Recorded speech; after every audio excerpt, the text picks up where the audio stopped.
When I was 13, my parents abandoned me like I was nothing. No explanation, no goodbye, just a trash bag of clothes on the sidewalk and a slammed car door. I thought that was the end of my story, until my wealthy uncle, a man I barely knew, took me in and changed my entire life. 15 years later, I stood in a mansion worth more than my parents' lifetime earnings, preparing to inherit everything he left behind. And that's when they showed up, begging, crying, pretending to love me again. But they had no idea what was coming, until I said one sentence that made everyone freeze. Stay with us. What happens next changes everything. Before we start, make sure to hit like and subscribe. And really, I'm curious, where are you watching from? Drop your country name in the comments. I love seeing how far our stories travel.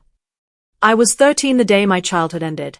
Not in some dramatic movie-style explosion, but on a quiet, gray afternoon that smelled like rain and cold pavement. My parents told me we were going for a drive. I remember sitting in the back seat, hugging my worn-out backpack, thinking maybe, just maybe, they were finally taking me somewhere fun. Somewhere normal kids went. Instead, they pulled over beside a peeling bus stop on the outskirts of town. My mom avoided my eyes as she opened the trunk. My dad kept tapping his fingers on the steering wheel, like he was late for something important. They handed me a black trash bag filled with clothes. Things are too hard right now, my mom muttered. You'll be better off somewhere else, my dad added, staring straight ahead. That was it. No hug. No explanation.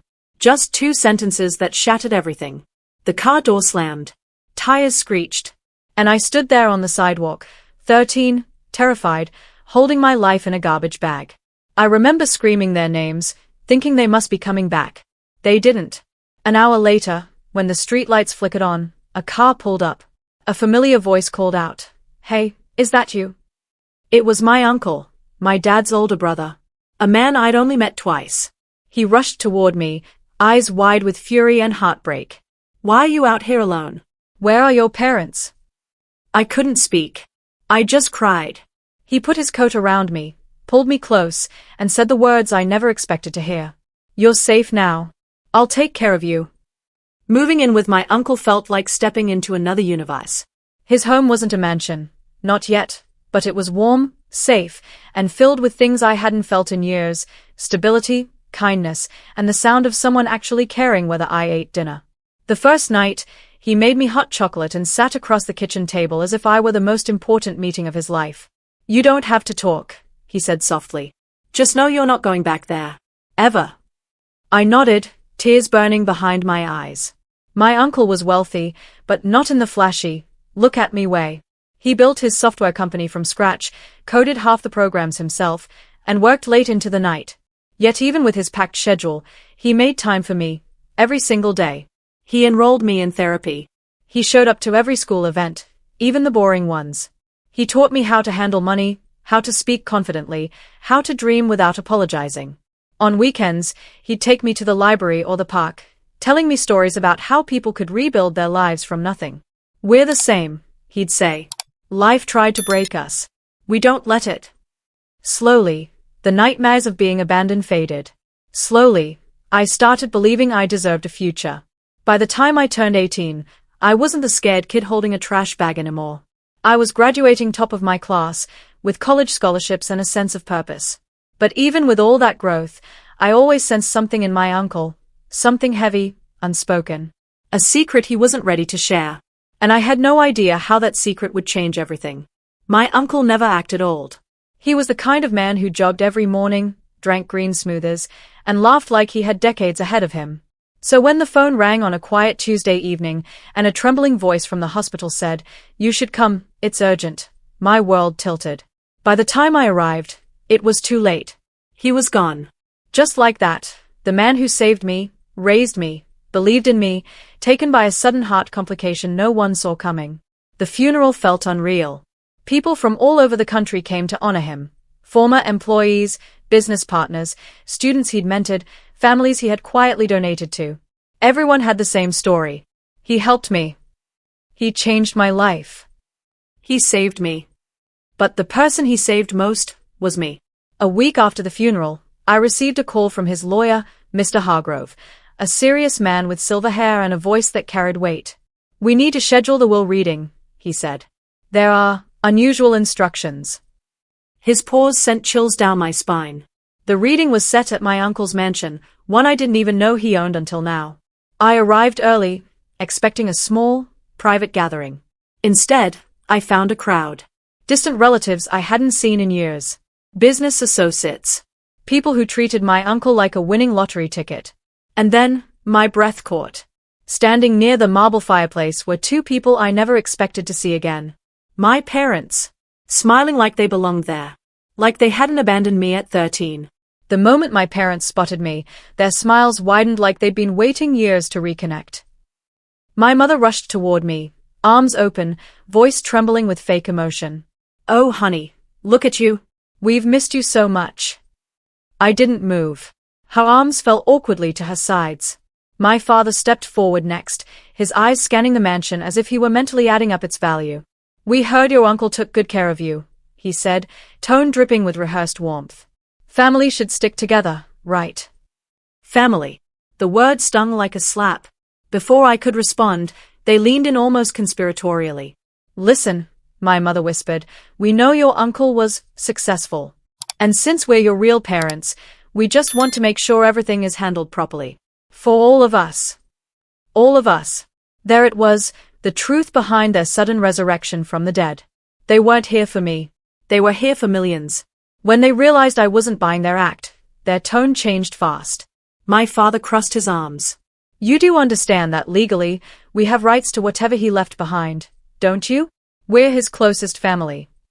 "He wasn't even your real guardian," my mother added sharply. "We let him take you in." "You should be grateful." Grateful. The lawyer standing behind them stiffened, horror spreading across his face at every word. I stood slowly, my voice calm, steady, and colder than the marble floor beneath us. "You abandoned me," I said softly. "Remember?" Their smiles vanished. The room fell silent as Mr. Hargrove, the lawyer, cleared his throat and opened the leather folder containing my uncle's will. Everyone leaned forward, hungry, expectant, calculating. My parents sat straighter, pretending to look solemn, but their eyes kept darting toward the mansion's chandeliers, the grand piano, the view of the estate outside. I could practically hear the dollar signs clicking in their heads. "This is the last will and testament of Mr. Aaron Hale," the lawyer began. "He left a personal message to be read aloud before the distribution of assets." He pressed play on a small recorder. My uncle's voice filled the room, warm, steady, heartbreakingly familiar. "If you're hearing this, it means I've left this world. And there's something you all need to know."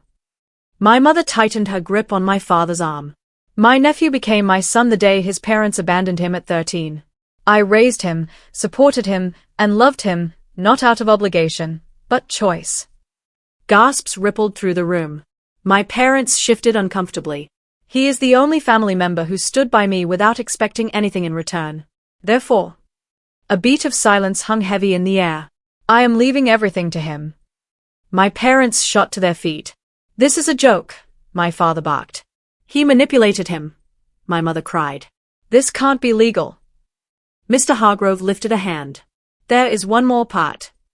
He pulled out a sealed envelope. "This document explains exactly why the deceased made this decision." When he read the first line, my parents' faces drained of all color. Mr. Hargrove continued reading, his voice steady and unshaken. "In this letter," he said, "your uncle documented the real reason you were abandoned at 13. My parents stiffened like statues.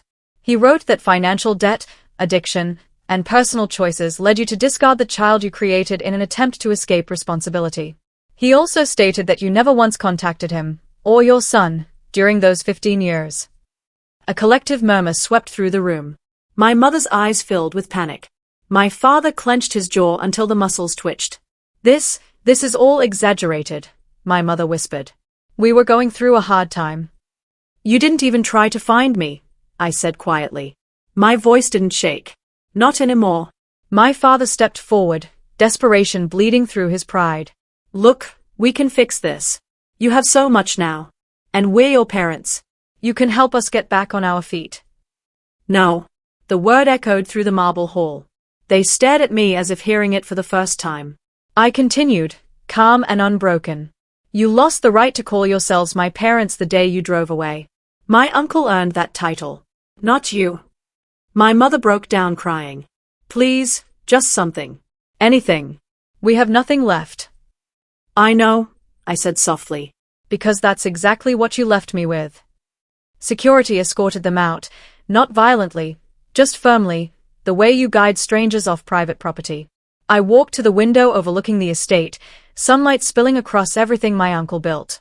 For the first time in my life, I felt free. Not rich. Not powerful. Just free. They abandoned me at 13, I whispered. But at 28, I finally chose myself.